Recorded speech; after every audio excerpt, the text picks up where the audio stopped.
എന്നാൽ പിന്നെ അതറിഞ്ഞിട്ട് തന്നെ ബാക്കി കാര്യം. ഞാൻ ബൈക്ക് നേരെ ഒരു കടയുടെ സൈഡിൽ നിർത്തി. ചേച്ചി ബൈക്കിൽ നിന്നും ഇറങ്ങി ചേച്ചിയുടെ ഫോൺ എടുത്ത് വാട്സപ്പ് തുറന്ന് എൻ്റെ നേരെ നീട്ടിയിട്ട് ചോദിച്ചു, നോക്കടാ ചേട്ടൻ വെച്ച സ്റ്റാറ്റസ്, ഞാനല്ലേ ഈ നിൽക്കുന്നതെന്ന്. ഞാൻ നോക്കുമ്പോൾ ചേച്ചി ചുവന്ന സാരിയിൽ കിച്ചണിൽ പാത്രം കഴുകുന്ന 3 ഫോട്ടോസ്, പിന്നെ ലക്ഷ്മി പൂച്ചക്കുട്ടിയും പിടിച്ചു നിൽക്കുന്ന ഒരു ഫോട്ടോയും.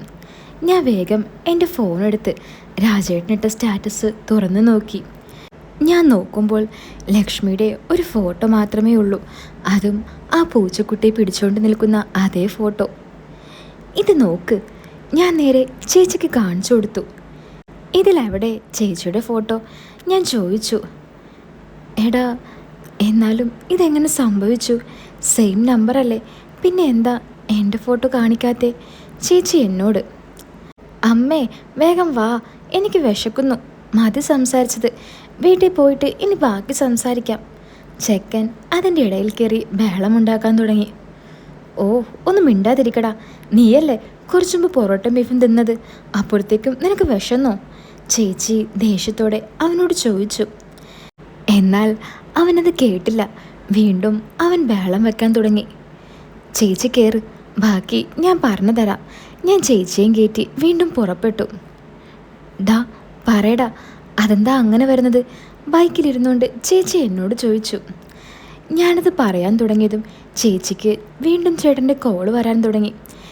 എടുത്ത് പറഞ്ഞേക്ക് വരുന്നുണ്ടെന്ന്, അല്ലെങ്കിൽ ഇനി വീട്ടിൽ ചെല്ലുമ്പോൾ സീനാകും. ഞാൻ ചേച്ചിയോട് പറഞ്ഞു. വേണ്ട, എത്താറായില്ലേ, നീ വിട്ടോ, ചേച്ചി എന്നോട് പറഞ്ഞു. ഞാൻ അത് കേട്ട് വണ്ടി പറപ്പിക്കാൻ തുടങ്ങി. ഡാ പറയടാ, അതെന്താ അങ്ങനെ? ചേച്ചി വീണ്ടും പുറകിലിരുന്ന് ചോദിക്കാൻ തുടങ്ങി. സംഗതി മനസ്സിലായ ഞാൻ ഇതിനി ചേച്ചിയോട് പറഞ്ഞാൽ വല്ല പ്രശ്നവുമാകുമോ എന്നായിരുന്നു എൻ്റെ പേടി. എന്തായാലും ചേച്ചി ചേട്ടനോട് ചോദിക്കും എന്തിനാ എൻ്റെ ഫോട്ടോ ഇങ്ങനെ ചെയ്തതെന്ന്. ഞാനാണ് ഇതിന് പിന്നിലെന്ന് രാജേട്ടൻ അറിഞ്ഞാൽ എനിക്കും പണി കിട്ടും. ഞാനാകെ കൺഫ്യൂഷനിലായി. ഡാ നീ പറയുന്നുണ്ടോ? അല്ലെങ്കിൽ ഞാൻ വേറെ ആരോടും ചോദിച്ചോളാം, ചേച്ചി പറഞ്ഞു. എന്തായാലും ചേച്ചി അറിയും. ഞാൻ പിന്നെ മറച്ചു വെക്കാൻ നിന്നില്ല. അത് ചേച്ചി, അത് വാട്സപ്പിൽ ഒരു ഓപ്ഷനുണ്ട്, സ്റ്റാറ്റസ് വെക്കുമ്പോൾ ആർക്കൊക്കെ കാണണം ആർക്കൊക്കെ കാണണ്ട എന്നുള്ളത്. ചേട്ടൻ ചിലപ്പോൾ ചേച്ചിയുടെ ഫോട്ടോ ഞങ്ങളെ ഒന്നും കാണിക്കണ്ടെന്ന് വിചാരിച്ച് കാണും. ഞാൻ ചേച്ചിയോട് പറഞ്ഞു. നിങ്ങളെയൊക്കെ കാണിക്കാതെ പിന്നെ ആരെ കാണിക്കാനാ അങ്കിളിൻ്റെ ഫോട്ടോ എല്ലാം പിടിച്ച് സ്റ്റാറ്റസ് വെക്കുന്നത്? നാട്ടുകാരെ കാണിക്കാനോ? ചേച്ചി ദേഷ്യത്തോടെ ചോദിച്ചു. പെട്ടെന്ന് മുന്നിലേക്ക് നോക്കിയപ്പോൾ രാജേട്ടൻ ലക്ഷ്മിയുമായി ബൈക്കിൽ വരുന്നു. എന്നെ കണ്ട് മനസ്സിലാവാതെ നേരെ എൻ്റെ അടുത്തൂടെ പോയി. രാജേട്ടാ എന്ന് ഞാൻ ഒച്ചത്തിൽ വിളിച്ചു. അത് കേട്ട് ബൈക്ക് നിർത്തി രാജേട്ടൻ തിരിഞ്ഞു നോക്കി. ഞങ്ങളാണെന്ന് മനസ്സിലായ രാജേട്ടൻ ബൈക്ക് തിരിച്ച് ഞങ്ങളുടെ അടുത്തേക്ക് വന്നു. ഫേസിൽ മുഴുവൻ ദേഷ്യം നിറഞ്ഞു നിൽക്കുന്നുണ്ടായിരുന്നു. എവിടെ പോയി കിടക്കായിരുന്നടി നീ ഇത്രയും നേരം? ആ ദേഷ്യത്തിൽ രാജേട്ടൻ ചേച്ചിയോട് ചോദിച്ചു. അത് ഞങ്ങൾ സാധനങ്ങളെല്ലാം മേടിച്ചു വന്നപ്പോൾ കുറച്ച് വൈകി, ചേച്ചി രാജേട്ടനോട് പറഞ്ഞു. അതിനെന്താ നീ ഫോൺ വിളിച്ചിട്ട് എടുക്കാത്തേ? ഞാൻ എത്ര നേരം വിളിച്ചു? രാജേട്ടൻ ചോദിച്ചു. അത് ഞാൻ എടുക്കുന്നുണ്ട്, പക്ഷെ ഒന്നും കേൾക്കുന്നില്ല. നിങ്ങളെ അങ്ങോട്ട് വിളിച്ചിട്ട് കിട്ടുന്നുമില്ല, ചേച്ചി പറഞ്ഞു. അല്ല, നിനക്കെവിടെന്നാ ഇവരെ കിട്ടിയത്? രാജേട്ടൻ എന്നോട് ചോദിച്ചു. അത് ഞാൻ ചുമ്മാ ടൗണിലേക്ക് വന്നതായിരുന്നു, അപ്പോഴാ ഇവരെ കണ്ടത്. അല്ലടാ, എന്തായി പ്രശ്നമൊക്കെ? പിന്നെ പോലീസുകാർ വല്ലതും വിളിച്ചോ? ഏയ് ഇല്ല, പിന്നെ വിളിച്ചിട്ടൊന്നുമില്ല, ഞാൻ പറഞ്ഞു. എന്നാ വാ വീട്ടിലേക്ക് പോവാം. രാജേട്ടൻ എന്നെ വീട്ടിലേക്ക് വിളിച്ചു. ഏയ് ഇല്ല രാജേട്ടാ, ഞാൻ പോട്ടെ, ഇനിയിപ്പോൾ നിങ്ങളുണ്ടല്ലോ, ഇരുട്ടായി, അമ്മയും മീരയും ഒറ്റയ്ക്കേ ഉള്ളൂ. അതിനിപ്പോൾ എന്താടാ, മുകളിൽ ആളില്ലേ, പിന്നെ ഇപ്പോൾ എന്താ പേടിക്കാൻ? നീ വാ, വല്ലതും കഴിച്ചിട്ട് പോകാം, രാജേട്ടൻ പറഞ്ഞു. വാടാ, എന്തായാലും നീ ഇവിടെ വരെ വന്നതല്ലേ. ചേച്ചിയും എന്നെ വിളിക്കാൻ തുടങ്ങി. അങ്ങനെ ഞങ്ങൾ അതുപോലെ തന്നെ അവരുടെ വീട്ടിലേക്ക് പോയി. അവിടെ ചെന്നിറങ്ങിയതും എനിക്ക് വീട്ടിൽ നിന്നും കോള് വരാൻ തുടങ്ങി. ആരാടാ വിളിക്കുന്നത്? ചേച്ചി ചോദിച്ചു. അത് അമ്മയാ, എന്നെ കാണാതായപ്പോൾ വിളിക്കുന്നതാ, ഞാൻ ചേച്ചിയോട് പറഞ്ഞു. ആ ഫോൺ ഇങ്ങോട്ട് താടാ, ഞാൻ പറഞ്ഞോളാം അവളോട് നീ ഇവിടെ ഉണ്ടെന്ന് എന്നും പറഞ്ഞ് എൻ്റെ കയ്യിൽ നിന്നും ചേച്ചി ഫോൺ വാങ്ങി. ചേച്ചി അമ്മയോട് കാര്യങ്ങളൊക്കെ പറഞ്ഞു. അല്ല എന്താടി, നീ വല്ല ഡയറ്റിങ്ങിലാണെന്ന് പറഞ്ഞു. ലക്ഷ്മിയെ കണ്ടതും ഞാൻ അവളോട് ചോദിച്ചു. ഏയ് അങ്ങനെയൊന്നുമില്ല, അമ്മ ചുമ്മാ പറഞ്ഞതാ. അവൾ അതും പറഞ്ഞ് എൻ്റെ അടുത്ത് നിന്ന് ഓടി രക്ഷപ്പെട്ടു. ചേച്ചി അപ്പോഴേക്കും എനിക്ക് തരാൻ ചായയും പലഹാരങ്ങളും ഉണ്ടാക്കാൻ തുടങ്ങി. ഞാൻ കിച്ചണിലേക്ക് ചെന്നു ചേച്ചിയോട് പറഞ്ഞു, ചേച്ചി എനിക്കൊന്നും വേണ്ട. പക്ഷേ ചേച്ചി അത് കേൾക്കുന്നുണ്ടായിരുന്നില്ല. ഞാൻ നോക്കുമ്പോൾ ചേച്ചി കിച്ചണിലും കുട്ടികൾ ടി വി കാണുന്നു.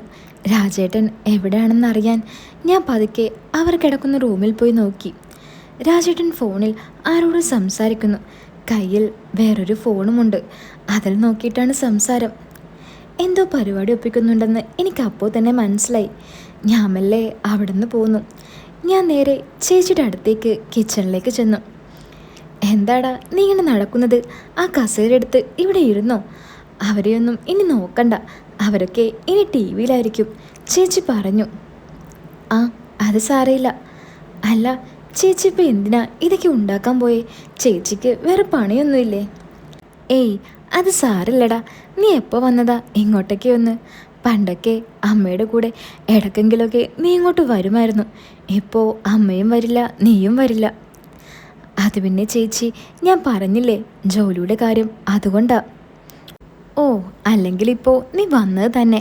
അവനൊക്കെ വലിയ ആളായില്ലേ. രാജേട്ടൻ അതും പറഞ്ഞ് കിച്ചണിലേക്ക് വന്നു. അല്ല രാജേട്ടാ, നിങ്ങൾക്കറിയാവുന്നതല്ലേ ഞാൻ രാവിലെ പോയാൽ പിന്നെ വൈകുന്നേരമാണ് വരുന്നത്, ഞാൻ പറഞ്ഞു. അറിയാടാ, ഞാൻ ചുമ്മാ നിന്നെ ഒന്ന് കളിയാക്കിയതാ. നിങ്ങൾ കളിയാക്കിയതായിരിക്കും, പക്ഷേ ചേച്ചിക്കറിയില്ലല്ലോ. ചേച്ചി ചിലപ്പോൾ അത് വിശ്വസിക്കും, ഞാൻ രാജേട്ടനോട് പറഞ്ഞു. അതുകൊണ്ടല്ലേടാ നിന്നെ ഇവൾ ഇങ്ങോട്ട് കൈയോടെ പൊക്കിക്കൊണ്ട് വന്നത്. അങ്ങനെയെങ്കിലും ഇവൻ ഈ വീടൊക്കെ ഒന്ന് കാണാമല്ലോ, ചേച്ചി പറഞ്ഞു. എടി കുറച്ച് എണ്ണ കാട്ടിക്ക്, ഞാനൊന്ന് കുളിച്ചിട്ട് വരാം. രാജേട്ടൻ ചേച്ചിയുടെ കയ്യിൽ നിന്നും കുറച്ച് എണ്ണയും വാങ്ങി കുളിക്കാൻ വേണ്ടി പോയി. രാജേട്ടൻ കുളിക്കാൻ കയറിയതും ഗ്യാസ് ഓഫ് ചെയ്ത് ചേച്ചി റൂമിലേക്കൊരു ഓട്ടം. എന്താണ് ഇവിടെ നടക്കുന്നതെന്ന് എനിക്കൊരു എത്തും പിടിയും കിട്ടിയില്ല. പോയ അതേ സ്പീഡിൽ ചേച്ചി തിരികെ വന്നപ്പോൾ രാജേട്ടൻ്റെ ഫോൺ ചേച്ചിയുടെ കയ്യിലുണ്ടായിരുന്നു. എടാ ഇതൊന്ന് നോക്കിയേ, എന്താണിതിൽ ചേട്ടൻ ചെയ്തു വെച്ചിരിക്കുന്നതെന്ന്. ഞാൻ ചേച്ചിയുടെ കയ്യിൽ നിന്നും ഫോൺ വാങ്ങി നോക്കി. ചേച്ചിയുടെ ഫോട്ടോ സ്റ്റാറ്റസ് വെച്ചതൊക്കെ ആരൊക്കെ കണ്ടിട്ടുണ്ടെന്ന് നോക്കിയപ്പോൾ എല്ലാം രാജേട്ടൻ്റെ കൂട്ടുകാർ. ലക്ഷ്മിയുടെ ഫോട്ടോ നോക്കിയപ്പോൾ ഞാനും ചേച്ചിയും പിന്നെ കുറച്ച് ബന്ധുക്കളും. എന്താടാ അങ്ങേര് ഇങ്ങനെയൊക്കെ വെച്ചിരിക്കുന്നത്, ചേച്ചി എന്നോട് ചോദിച്ചു. ആ എനിക്കറിയാൻ പാടില്ല. അല്ല ചേച്ചി, ചേട്ടൻ എന്നും ഇങ്ങനെ സ്റ്റാറ്റസ് വെക്കാറുണ്ടോ? ആടാ എന്നും വെക്കാറുണ്ട്, ചേച്ചി പറഞ്ഞു. അപ്പോൾ ചേച്ചി ചോദിക്കില്ലേ എന്തിനാ എൻ്റെ ഫോട്ടോ ഇങ്ങനെ സ്റ്റാറ്റസ് വെക്കുന്നതെന്ന്? ഇല്ലടാ, ഞാനെന്തിനാ ചോദിക്കുന്നേ, അങ്ങേര് ചുമ്മാ ഒരു രസത്തിന് വെക്കുന്നതല്ലേ. ചുമ്മാ ഒരു രസത്തിനോ? ചേച്ചി ഇത്രയ്ക്ക് മണ്ടിയാണോ? എന്താടാ എന്തെങ്കിലും പ്രശ്നമുണ്ടോ? ആ ഉണ്ട്, ഞാൻ പറഞ്ഞു തരാം. ആദ്യം ഈ ഫോൺ അവിടെ കൊണ്ടേ വെക്ക്. രാജേട്ടൻ വല്ലതും കണ്ട പിന്നെ അത് മതിയാവും പ്രശ്നത്തിന്, ഞാൻ ചേച്ചിയോട് പറഞ്ഞു. എടാ എന്നാ നീ ഇത് റൂമിൽ കൊണ്ടേ വെക്ക്, ഞാൻ ചായ എടുക്കാം. ചേച്ചി രാജേട്ടൻ്റെ ഫോൺ എൻ്റെ കയ്യിൽ തന്നു. ഞാൻ ഫോൺ വെക്കാനായി രാജേട്ടൻ്റെ റൂമിലേക്ക് നടന്നു. രാജേട്ടൻ്റെ റൂമിലെത്തി ഞാൻ രാജേട്ടൻ വരുന്നുണ്ടോ എന്ന് നോക്കി. അപ്പോൾ രാജേട്ടൻ കുളിക്കുന്ന സൗണ്ട് കേൾക്കുന്നുണ്ട്. ഞാൻ വേഗം വാട്സപ്പ് തുറന്ന് മെസ്സേജുകളെല്ലാം നോക്കി. ചേച്ചിയുടെ വാട്സപ്പിൽ കണ്ട അതേ ഫൺ ഓൾ എന്ന ഗ്രൂപ്പ് ചേട്ടൻ്റെ വാട്സപ്പിലും ഞാൻ കണ്ടു. അതല്ലാതെ വേറെയും കുറേ വാട്സപ്പ് ഗ്രൂപ്പുകൾ, എല്ലാം മറ്റേ ഗ്രൂപ്പുകളാണ്. അതിൽ ഒരു ഗ്രൂപ്പിൻ്റെ പേര് കണ്ട് ഞാൻ ആകെ നെട്ടിപ്പോയി. മൈ വൈഫ് എന്നായിരുന്നു അതിൻ്റെ പേര്. രാജേട്ടൻ വരുന്നുണ്ടെന്ന് നോക്കി ഞാൻ ആ ഗ്രൂപ്പൊന്ന് തുറന്നു.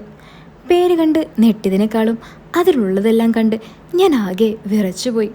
കുറേ ഭാര്യമാരുടെ ഫോട്ടോസും, അതും വെറും ഫോട്ടോസല്ല, പല രീതിയിലുള്ളത്.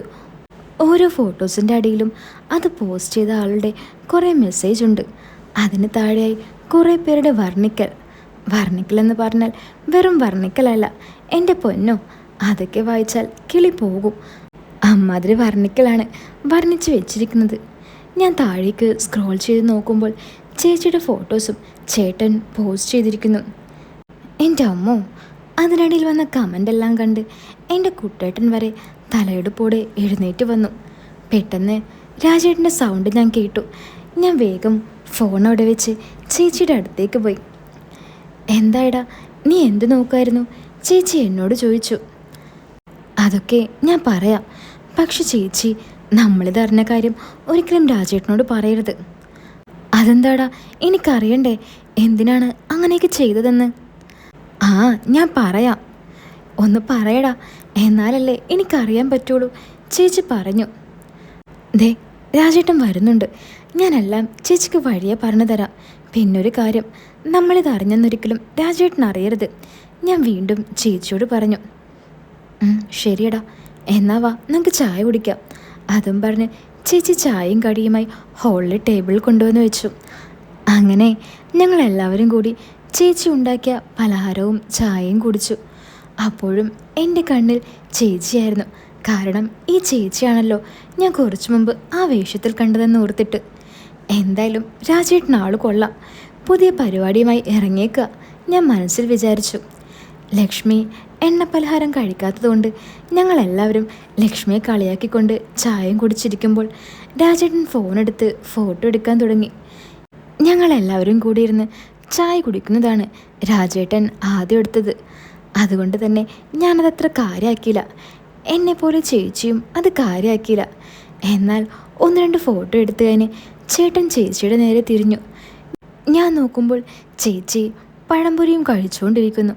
രാജേട്ടൻ പല പോസിലും എടുക്കാൻ തുടങ്ങി. രാജേട്ടൻ്റെ അടുത്തായിരുന്നു ഞാൻ ഇരുന്നത്. ഞാൻ രാജേട്ടൻ്റെ ഫോണിലേക്ക് നോക്കുമ്പോൾ ചേച്ചി പഴംപൊരി കഴിക്കുന്നതും അത് പിടിച്ചുകൊണ്ടിരിക്കുന്നതുമെല്ലാം പകർത്തുന്നുണ്ട്. ഞാൻ ചേച്ചിയൊന്ന് നോക്കി. രാജേട്ടൻ ഫോട്ടോ എടുക്കുന്നത് കണ്ട് ചേച്ചി എന്നെ നോക്കുന്നു. ഞാൻ കണ്ണടച്ച് കാണിച്ച് ഒന്നും പറയണ്ടെന്ന് പറഞ്ഞു. ചേച്ചി അതനുസരിച്ച് ഒന്നും പറയാതെ കഴിച്ചുകൊണ്ടിരുന്നു. ചേച്ചിക്കപ്പോഴും കാര്യം എന്താണെന്ന് മനസ്സിലായിട്ടില്ല. അങ്ങനെ ചായ കുടിയെല്ലാം കഴിഞ്ഞ് ഞാൻ വീട്ടിലേക്ക് തിരിച്ചു. ബൈക്കിൽ വരുമ്പോഴും എൻ്റെ മനസ്സിൽ രാജേട്ടൻ്റെ ഫോണിൽ കണ്ട ഫോട്ടോസായിരുന്നു. അതിലൊരു ഫോട്ടോ പോലും എനിക്ക് കിട്ടിയില്ലല്ലോ എന്നായി എൻ്റെ സങ്കടം. എന്തായാലും വീട്ടിലൊന്ന് എത്തട്ടെ, എന്നിട്ട് വേണം ഒരു പണി തുടങ്ങാൻ ഞാൻ മനസ്സിൽ കരുതി. അപ്പോൾ ഇതിൻ്റെ അടുത്ത പാട്ട് ഞാൻ ഉടൻ തന്നെ ഇടാം കേട്ടോ.